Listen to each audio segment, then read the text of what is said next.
धनतेरस की दिव्य कथा। प्रिय दर्शकों, आदरणीय माताओं और बहनों, आप सभी को इस पावन पर्व धनतेरस की अनंत कोटि शुभकामनाएं। यह पर्व जो 5 दिनों के महाउत्सव पंच पर्व दिवाली का प्रथम और सबसे महत्वपूर्ण सोपान है, वह केवल एक खरीदारी का दिन नहीं बल्कि हमारे जीवन में आरोग्य, समृद्धि और दीर्घायु का दिव्य आह्वान है। जब हम धनतेरस शब्द सुनते हैं तो हमारे मन में तुरंत सोना, चांदी, नए बर्तन और भौतिक समृद्धि का विचार आता है। पर क्या आप इस पर्व के गहन आध्यात्मिक और पौराणिक रहस्य को जानती हैं?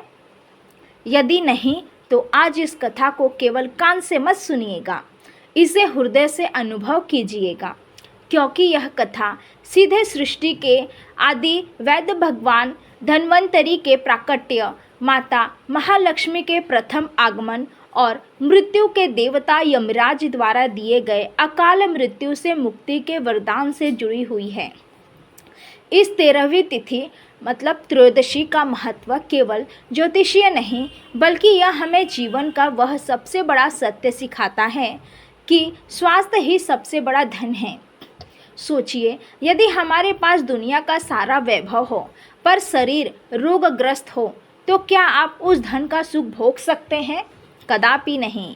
इसीलिए भगवान धन्वंतरी का प्राकट्य हमें यह संदेश देता है कि सबसे पहले हमें अपने शरीर रूपी मंदिर की देखभाल करनी है, उसे निरोगी बनाना है, क्योंकि जहाँ आरोग्य है वहीं पर माँ लक्ष्मी और कुबेर देव की स्मृति स्वयं चलकर आती है। यह पर्व हमें शारीरिक और आध्यात्मिक दोनों रूप से शुद्ध होने का अवसर देता है।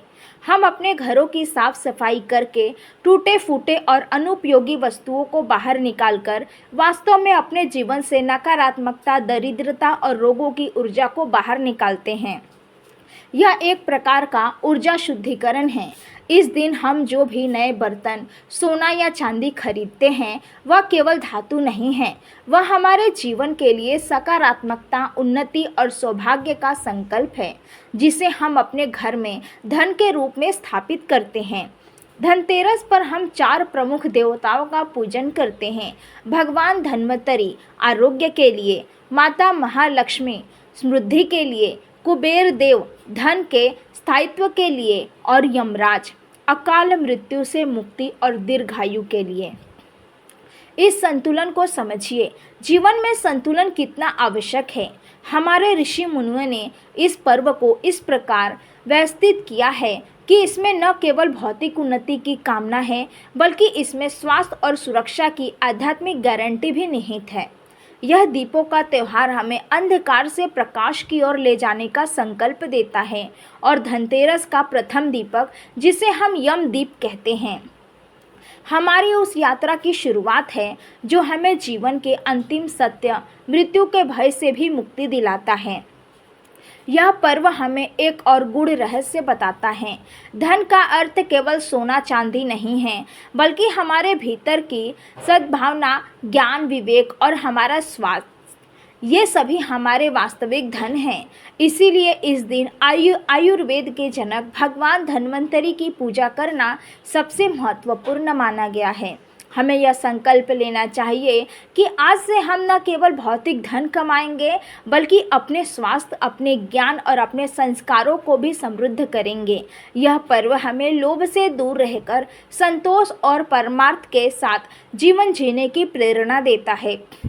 माताओं और बहनों, इस कथा को केवल एक कहानी नहीं मानना है।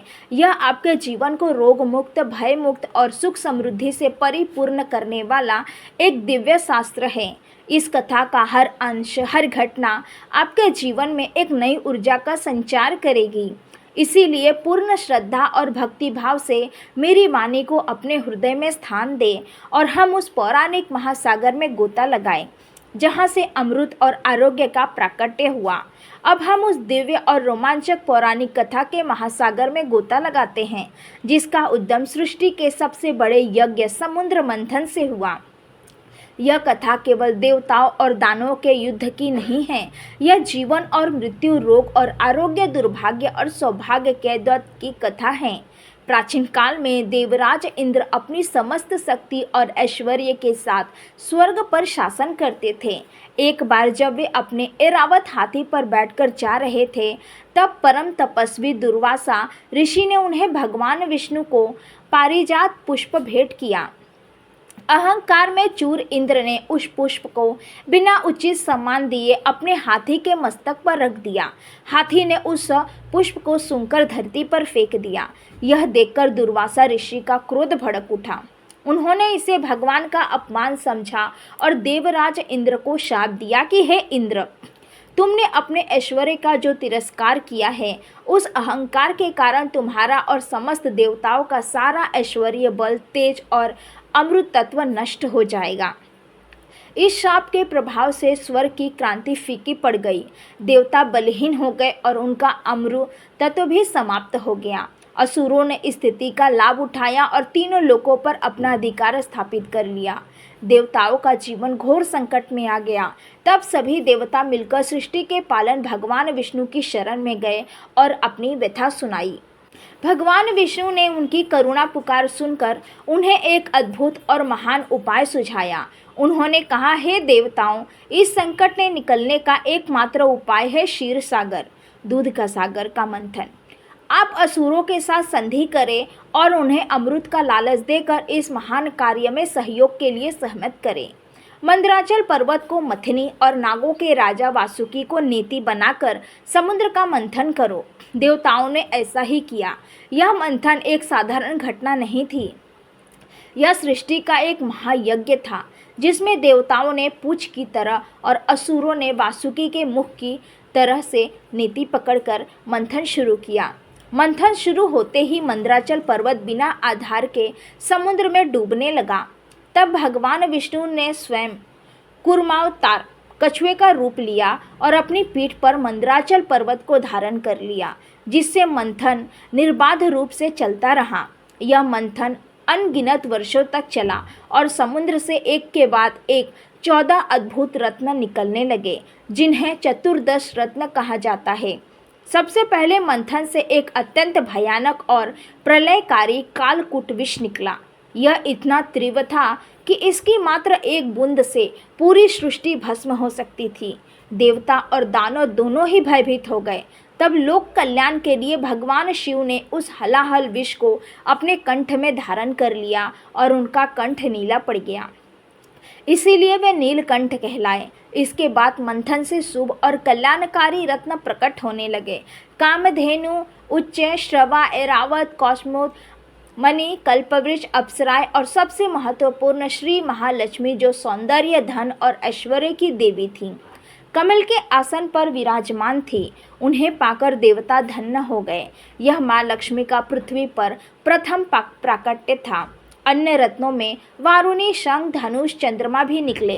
अंतिम चरण में जब देवताओं और असुरों की शक्ति क्षीण होने लगी थी और मंथन अपने अंतिम दौर से गुजर रहा था, तभी क्षीर सागर से कार्तिक मास के कृष्ण पक्ष की त्रयोदशी तिथि को एक अद्भुत, दिव्य और अलौकिक पुरुष प्रकट हुए।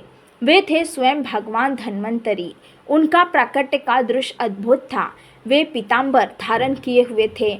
उनके शरीर से दिव्य क्रांति फूट रही थी। वे 4 भुजाओं से सुशोभित थे, जिनके हाथों में क्रमशः शंख, चक्र, औषधियों से युक्त जोग, काला और सबसे महत्वपूर्ण अमृत से भरा हुआ पूर्ण कलश था। चूंकि वे धन, अमृत रूपी जीवन का सबसे बड़ा धन लेकर तेरस को प्रकट हुए थे, इसीलिए इस तिथि को धनतेरस कहा जाने लगा। उनके हाथ में मौजूद कलश जीवन के अमृत का प्रतीक है और जो कि यह दर्शाती है कि आयुर्वेद में रोग निवारण के लिए छोटे से छोटे उपकरण और पद्धति का भी कितना महत्व है। भगवान धन्वंतरी न केवल देवताओं के वैद्य थे, बल्कि वे समस्त सृष्टि के आदि वैद्य थे, जो वेद और आयुर्वेद का ज्ञान लेकर प्रकट हुए थे। उनका प्राकट्य इस बात का शाश्वत प्रमाण है कि आरोग्य ही सबसे बड़ा धन है। उन्होंने ही आयुर्वेद का ज्ञान संपूर्ण विश्व में फैलाया, जिससे मानव जाति को रोगों से मुक्ति मिल सके। उनके प्रकट होते ही अमृत के कलश को देखकर देवताओं और असुरों में घोर संग्राम छिड़ गया। अंत में भगवान विष्णु ने मोहिनी रूप धारण कर देवताओं को अमृत पान कराया और उन्हें उनका खोया हुआ अमृत तत्व वापस मिला। इस प्रकार समुद्र मंथन की यह कथा न केवल देवताओं की विजय की है, बल्कि यह आरोग्य और दीर्घायु की विजय की भी कथा है, जिसके प्रणेता स्वयं भगवान धन्वंतरी है। इसीलिए धनतेरस के दिन भगवान धन्वंतरी की पूजा सर्वोपरि मानी जाती है। समुद्र मंथन की इस अद्भुत कथा के बाद अब हम धनतेरस से जुड़े दूसरे महत्वपूर्ण रहस्य की ओर बढ़ते हैं, जो है यम दीपदान का मार्मिक और जीवनदायी रहस्य। यह रहस्य हमें अकाल मृत्यु के भय से मुक्ति दिलाता है और हमें दीर्घ आयु का वरदान देता है। पौराणिक काल में हेमा नाम का एक धर्मात्मा राजा था। उसके यहाँ पुत्र रत्न की प्राप्ति हुई तो खुशी का ठिकाना न रहा। लेकिन जब ज्योतिषियों ने बालक की कुंडली देखी तो वे चिंतित हो उठे। उन्होंने राजा को बताया कि हे राजन, यह बालक अल्पायु है। विवाह के चौथे दिन ही सर्पदंश से इसकी मृत्यु हो जाएगी। राजा यह सुनकर दुखी हुआ, पर नियति को कौन टाल सकता था। उन्होंने उस राजकुमार को एक एकांत स्थान पर भेज दिया, जहां लोगों की आवाजाही कम हो। समय बीता और राजकुमार बड़ा हुआ। उसका विवाह अत्यंत सुंदर और बुद्धिमती कन्या से हुआ। जब नवविवाहिता पत्नी को विवाह के चौथे दिन आने वाली इस भयंकर विपत्ति का पता चला तो वह विचलित नहीं हुई, बल्कि अपनी बुद्धिमत्ता और पतिव्रता धर्म के बल पर मृत्यु को टालने का संकल्प किया। वह जानती थी कि मृत्यु के देवता यमराज को टालना असंभव है, पर उनकी नियत बद्धता का लाभ लिया जा सकता है। विवाह के चौथे दिन कार्तिक कृष्ण त्रयोदशी की रात को उस नवविवाहिता ने एक अद्भुत उपाय किया। उसने महल के मुख्य द्वार पर खिड़कियों के पास और पति के कमरे के चारों ओर सोने चांदी के आभूषणों और सिक्कों का एक ऊंचा ढेर लगा दिया। और सबसे महत्वपूर्ण बात, उसने ढेर सारे दीपक जलाए, जिनकी रोशनी से सारा महल जगमगा उठा। उस रोशनी के सामने सूर्य का प्रकाश भी फीका लग रहा था। जब रात्रि हुई और यमराज अपने दूतों के साथ सर्प का रूप धारण करके राजकुमार के प्राण लेने आए तो दियों की तीव्र रोशनी और आभूषणों की चमक से उनकी आंखें चौंधिया गई। वे सीधे कमरे के अंदर प्रवेश नहीं कर पाए। उन्हें उस प्रकाश पुंज को पार करने में कठिनाई महसूस हुई। जैसे ही सर्प रूपी यमराज आभूषणों के ढेर पर पहुँचे, दियों का प्रकाश उन पर और अधिक चमका। यमराज के दूत उस चमक और प्रकाश के भ्रमजाल में फंस गए। इस बीच नवविवाहिता पत्नी ने अपने पति को किसी भी हालत में सोने नहीं दिया। वह पूरी रात उन्हें जागरूक रहने के लिए कथाएं सुनाती रही, गीत गाती रही और उन्हें मीठी मीठी बातों में उलझाए रखा। इस तरह पूरी रात यमराज का समय उस प्रकाश और चमक के भेदने में ही बीत गया। जैसे ही सूर्योदय हुआ, राजकुमार के प्राण लेने का नियत समय समाप्त हो चुका था। यमराज को बिना प्राण लिए ही वापस लौटना पड़ा, क्योंकि वे अपने नियम से बंधे थे। इस प्रकार उस बुद्धिमती पत्नी ने अपने पतिव्रता धर्म, धन के समर्पण और दीपों के प्रकाश के बल पर अपने पति की अकाल मृत्यु को टाल दिया और उन्हें लंबी आयु प्रदान की। इस घटना के बाद यमराज ने अपने दूतों और संपूर्ण विश्व के प्राणियों के लिए घोषणा की कि जो भी प्राणी कार्तिक कृष्ण त्रयोदशी की रात को मेरे निमित्त दक्षिण दिशा में दीपदान करेगा, उसे कभी भी अकाल मृत्यु का भय नहीं सताएगा। इसीलिए माताओं और बहनों, धनतेरस की रात को यमराज के लिए दीपदान करने की यह प्रथा शुरू हुई, जिसे यम दीपदान कहा जाता है।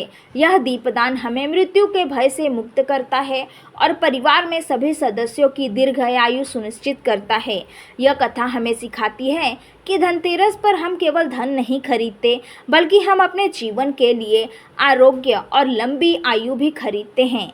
इन दो कथाओं का सार ही धनतेरस का संपूर्ण आध्यात्मिक और पौराणिक महत्व है। प्रिय दर्शकों, यदि आपको यह धनतेरस कथा पसंद आई हो तो कृपया वीडियो को लाइक और शेयर करें, हमारे चैनल को सब्सक्राइब करें और बेल आइकन दबाएं ताकि हमारे हर नए पावन कथा और उत्सव संबंधी वीडियो का सबसे पहले देख सके। धनतेरस की ढेरों शुभकामनाएं। आपका घर हमेशा सुख, समृद्धि और आरोग्य से भरा रहे। मिलते हैं अगले वीडियो में, तब तक आप सब अपना ध्यान रखिए।